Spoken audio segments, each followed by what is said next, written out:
ito na po tayo. Bumaba na yung apat na wire natin. Okay.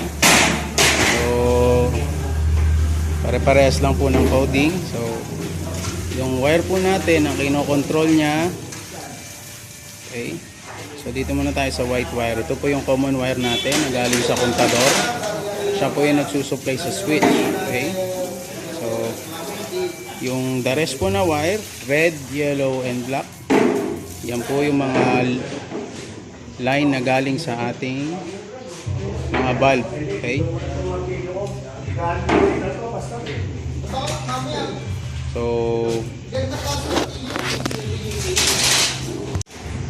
okay, so ito na po tayo. Yung white wire po natin, ito yung galing sa ating breaker.